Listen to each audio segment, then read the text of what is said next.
सुनते ही रहे, ऐसे महान व्यक्तित्व को सुनने का सौभाग्य प्राप्त हो, यही अपने आप में बहुत बड़ी बात है।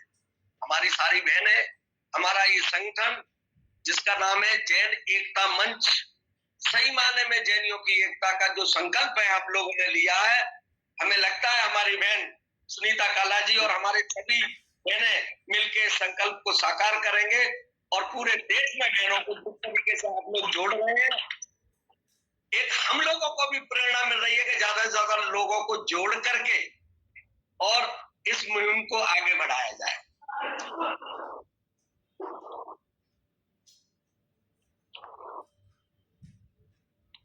Thank you so much Pramod ji, आपने बहुत अच्छा हमारे साथ में बोला। अब मैं चाहूंगी मुन्नी जी जैन से, डॉक्टर मुन्नी जी जैन से सुनना। आंटी जी प्लीज कंटिन्यू कीजिए, आपको हम सुन नहीं पाए थे स्टार्टिंग में। जी जी, मंगलाचरण के सब लोग मंगलाचरण करेंगे।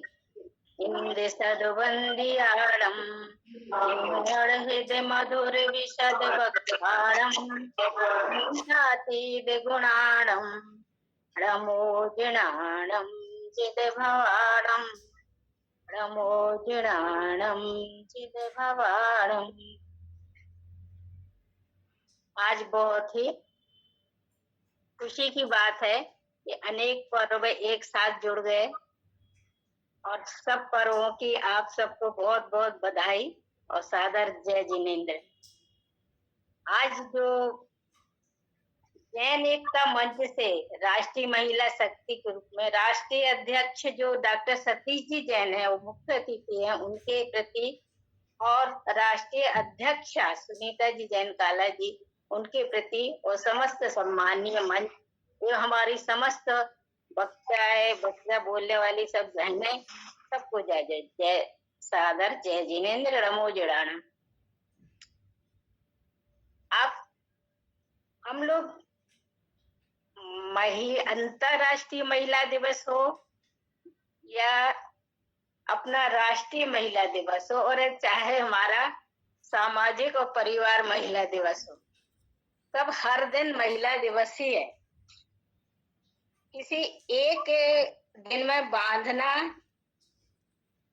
ठीक है, उस बहाने बहुत बातें हो जाती हैं, बहुत कार्यक्रम भी हो जाते हैं और बहुत बातें जो छुपी रहती हैं वो सामने आ जाती हैं, अच्छी बात है। परंतु हर दिन महिला दिवस है ये हम लोगों को मानना है, क्योंकि महिला जो है चाहे वो नारी महिला और भी जो कहना है कहिए, पर नारी महिला का जो दिवस होता है वो पूरा कहना चाहिए कि परिवार की नाड़ी है वो। जैसे हमारी नाड़ी होती है, वैद्य जी पहले नाड़ी देखा करते थे और नाड़ी से हमारा स्वास्थ्य का पूरा ब्यौरा दे देते थे। तो जो हमारी महिला है परिवार की, समाज की, चाहे राष्ट्र के लिए, वो नाड़ी का काम करती है। यदि वो स्वस्थ है तो हमारा समाज, हमारा परिवार और राष्ट्र और इंटरनेशनल कह लीजिए सब स्वस्थ है। यदि नारी के, और दूसरी बात, नाड़ी तो है और इसको केंद्र बिंदु कहेंगे समाज का, तो नाभि की तरह है। जैसे शरीर में हमारे नाभि होती है वो केंद्रीय बिंदु है हमारी, क्योंकि हर व्यक्ति का जन्म चाहे नर नारी कोई हो माँ से ही होता है और माँ की नाभि से ही उसको खुराक मिलती है और हमारी नाभि से हमारी 72,000 नाड़ियां जुड़ी रहती हैं शरीर की, जो पूरे शरीर को, हमारे शरीर को पुष्ट करती हैं और संचालन करती हैं। उसी तरह हमारी जो नारी शक्ति है वो भी इसी तरह संचालन करती है, हौसला भी देती है, सहनशील भी है और सहिष्णु भी है।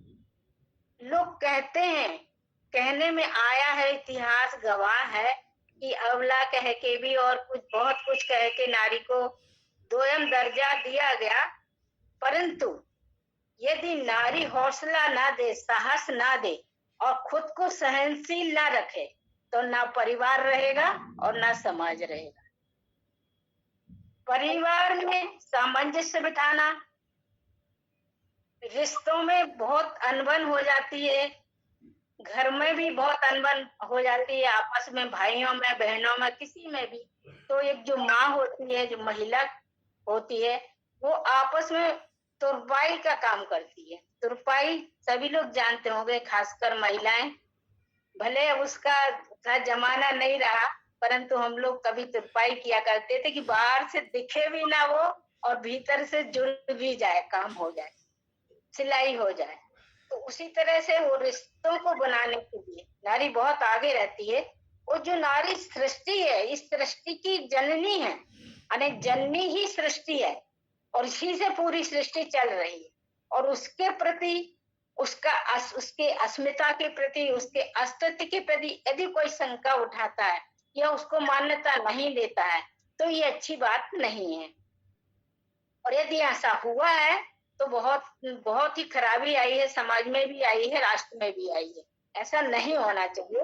हम लोग के यहाँ जो महिला का रूप है, प्रतीक के रूप में सरस्वती हो, विद्या हो, लक्ष्मी, धन पैसा हो, समृद्धि हो, और यदि नदियों के नाम भी हो तो गंगा, जमुना, सरस्वती। और यदि हमको मुक्ति भी चाहिए, यहाँ तक की तो मुक्ति को रोमनी कहाँ है, और वहां भी नारी का रूप ही दिया है उसको। तो इस तरह से दुर्गा, सरस्वती, सब नारी के रूप में ही शोभित हो रही है।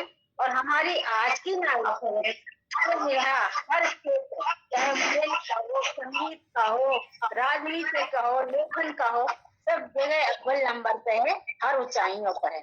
और कभी कभी नहीं हो जाता है। सोचते हैं कि नारी कर्तव्यों में भेदभाव करते हैं और अधिकार उससे वह भी मारे उसके पास। कर्तव्य भेदभाव का और अधिकार रह जाना बहुत थोड़ा, ऐसा अंतर विरोध भी समाज में और परिवार में चलता है। तो इसी सब को लेकर हमको अपनी मानसिकता, अपना मानसिक ये नहीं कि हमारे वर्ग या नारी वर्ग में कोई अलग अलग मतभेद है। नारी अपनी जगह ठीक है, पुरुष अपनी जगह ठीक है।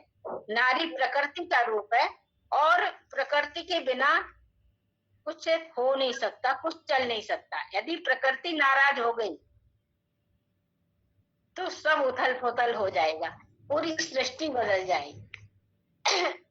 और हम लोग कहते हैं माता जो होती है घर में, माँ का रूप होती है। सबने बहुत इसको बहुत गुण गाए हैं। माँ का रूप जो भी होता है, बहुत कुछ गाया गया, बहुत कुछ नहीं बोलूंगी इसलिए कि सभी को बोलना है और सभी इस बारे में जानते हैं।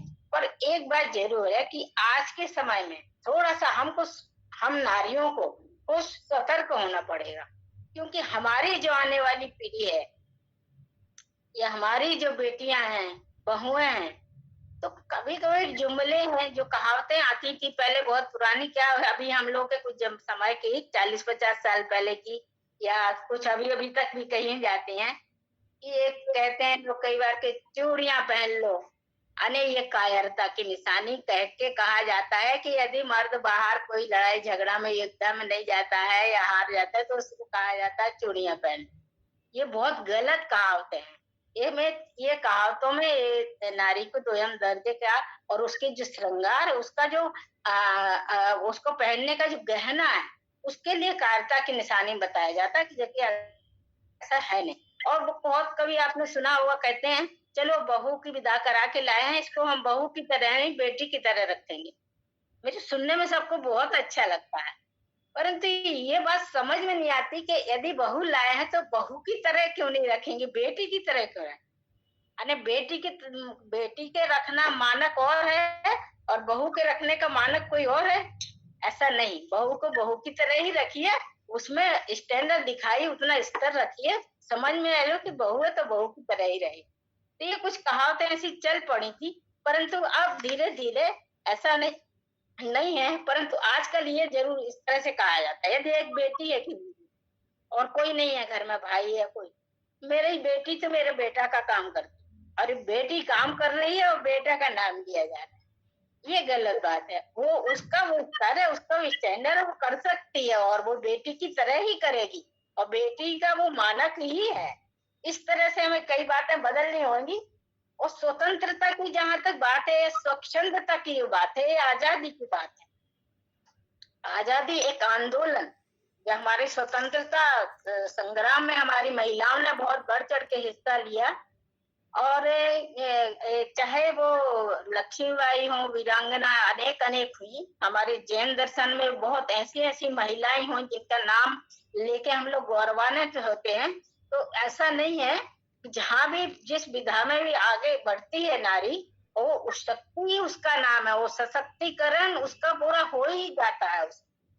अब हम लोग कभी कभी एक बार एक ऐसा हुआ, हमारे ईसाई भाइयों ने एक सम्मेलन किया, तो वो सब धर्मों से बुलाते हैं सबको कि आपके धर्म में नारी का क्या स्थान है। ऐसा करके वो कई लोगों से अलग अलग, हिंदू धर्म, मुस्लिम धर्म, जैन धर्म, सब।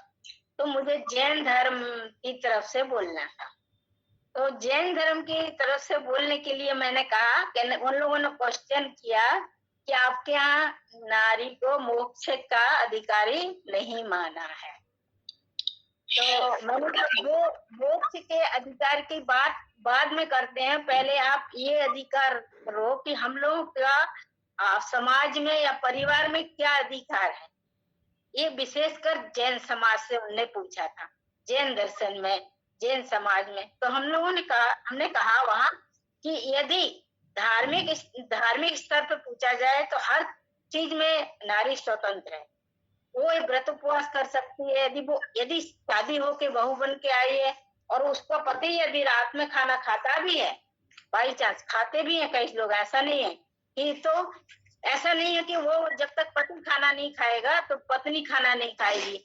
वो तो शाम को ही खाना खा लेगी। पति भले रात को अपना जो भी व्यापार है, बिजनेस या ड्यूटी जो भी करता है, वो रात को भले खाए या देर से खाए, पर पत्नी को यह विचार है, उसका व्रत है, उसका नियम है, तो वो पति के उसमें नहीं जाएगी, अपने व्रत नियम को पालेगी स्वतंत्र रूप से, और वो खाना शाम का खाएगी। इसी तरह और भी कई दान देने में या यदि अकस्मात कोई भाग्योदय से कोई महिला बचपन में विधुर भी हो गई, यदि ऐसी हमारी अनेक कारिका माता हैं जो शादी होने के कुछ दिनों बाद ही उनका पति का देवगमन हो गया, तो उनको सती होने का और क्या क्या जो दुर्व्यवहार चलते थे, जो दूसरे धर्मों में कितनी सतियां हो गई, जीवंत जल गई, पति की संस्कार में जीवंत जला दी गई।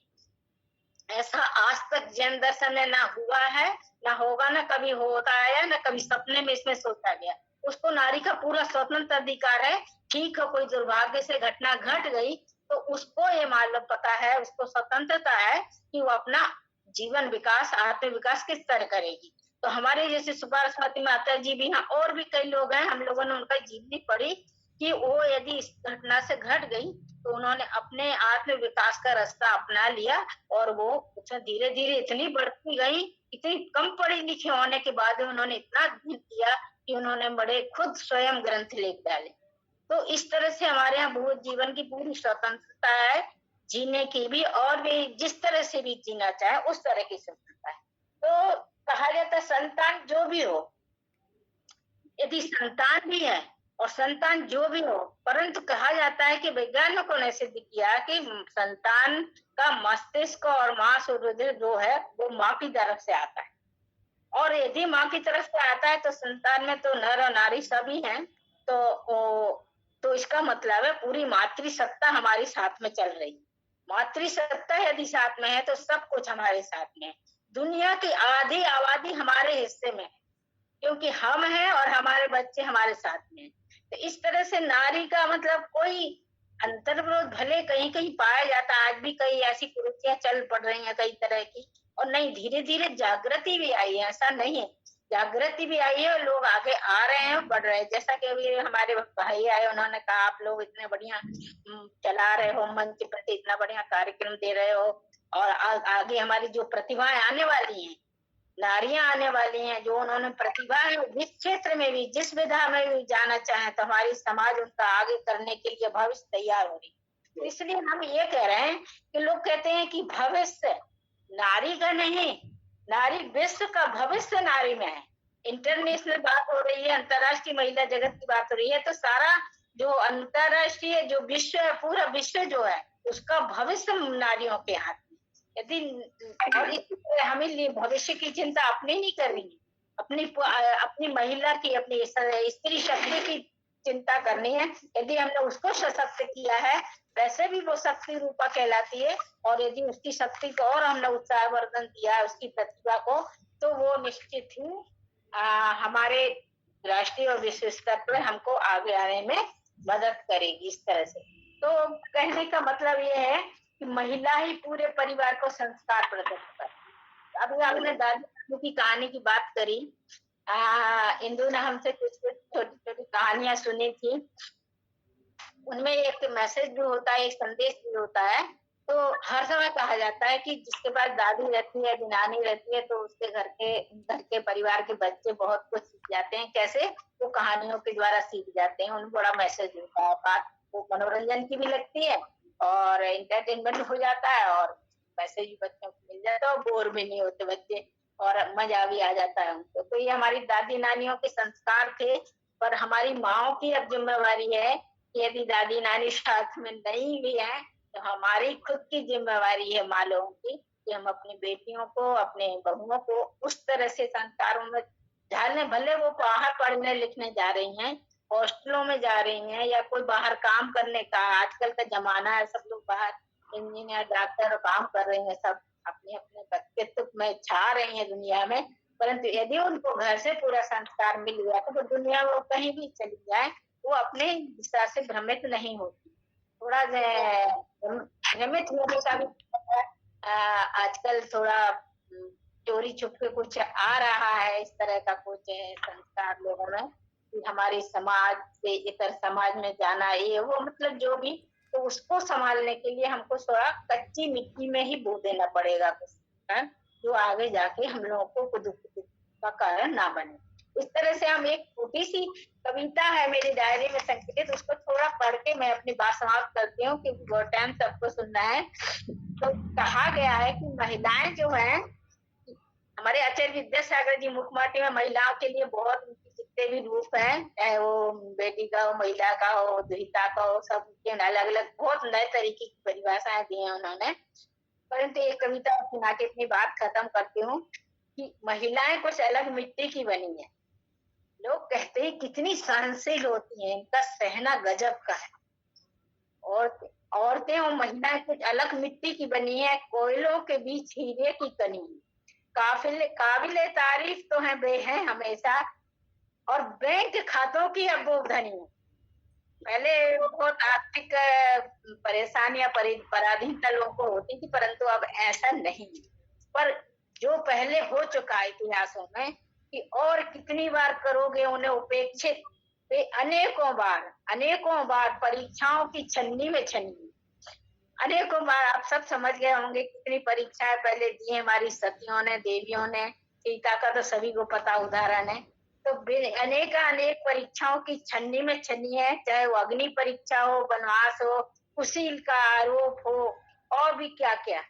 देखकर ये घटिया तरीके जिंदगी के, या आदमी के, या मानव समाज के घटिया तरीके देखकर आजकल बेबी भी अनवंश बनी है, और माफ कर देती हैं जल्दी सहजी सबकी गलतियां।